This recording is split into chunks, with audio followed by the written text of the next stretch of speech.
ده ده بويسش بس خليته بیا برای شیرات بقیه خستنه جهت سرا درسی بویسه زد اوست نداره یک سوتی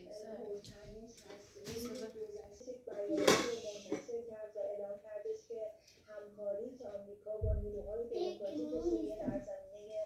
داعش داشته دیگه شکل خودش رو داره تغییر میده. به این موضوع اشاره کرده که پیش از این ارتش و دولت مرکزی در سوریه وجود نداشت، اما احمد الشرع و دولت او به اصطلاح بین‌المللی ضد داعش مبارزه با داعش پیوستند و حالا مسئولیت اردوگاه‌های